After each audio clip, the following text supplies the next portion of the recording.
Okay, good morning. I'm on lunch break and I just had a discussion about the McKinney police officer, the incident that happened at the pool party.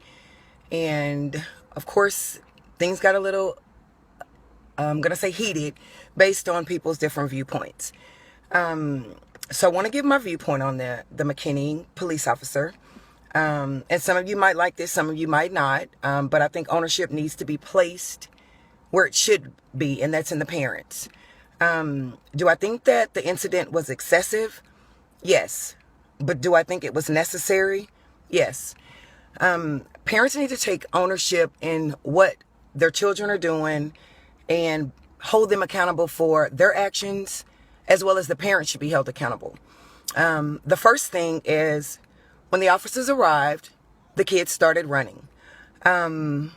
People do that. I get it. It's kids. Ooh, the police, you take off running. Where I say parents are wrong is that you should teach your children that when the police arrive to a scene, you stand there and you wait for instructions just based on you don't know what's going on. The police officer does not know what's going on. Secondly, everyone has or is in an uproar about, they reframed the black kids and not the white kids. The white kids weren't running. The black kids were. And I'm black, by the way. The first incident with the little boy sitting down, he told them to sit down. When he turned his back, they took off running. He chased after them. He made them sit down. With the little girls that everyone is again so upset about, he told her and her group of friends 3 or more times to leave. They chose not to.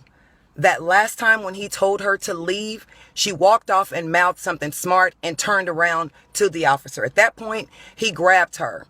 No one's looking at the fact that she had 3 or 4 little friends that ran up on the officer. First of all, let me back up.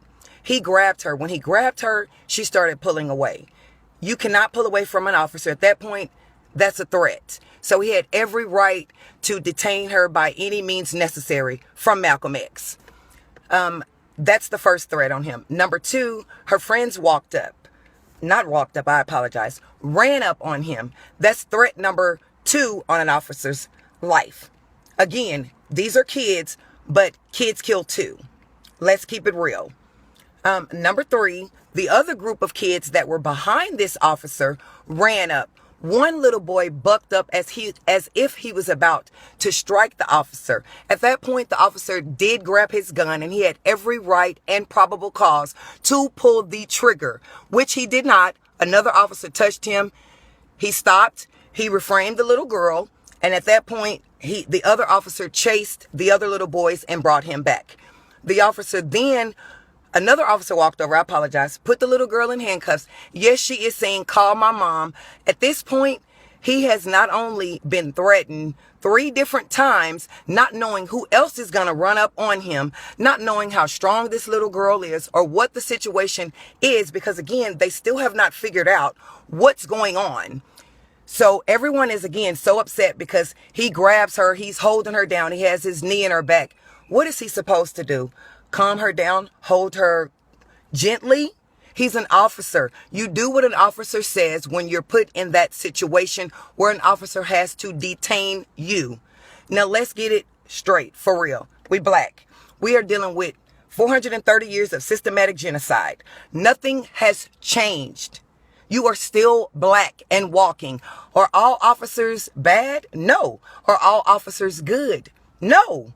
But you still have to follow protocol. It's about, again, the parents and teaching our children to respect authority figures, whether it's an officer, whether it's a teacher, whether it's just a parent walking down the street. We are so quick to say, they better not touch my kid. If they touch my kid, all hell gonna break loose. No, your ass gonna be in jail with them. Now, again, I got sidetracked because this is very emotional to me. There's been so many black murders that I have said, that was senseless. That person didn't deserve that. Did this situation get heated? Yes. But what people need to be thinking about and thankful is that officer did not shoot because he had every right to. We could all be talking about a funeral right now, versus he pulled her hair. He didn't have to put his his foot in the back of a 14-year-old's back to refrain her. She wasn't resisting. She started out resisting. So that's what happens when you don't listen to the authorities. Now, my break is over. I'm going to breathe. And again, parents, be accountable for your children. Children know what you're supposed to do. If you don't, then speak to a teacher, a coach, or somebody on what you should do when the police ask you to stop. And these situations will stop happening. Have a good day.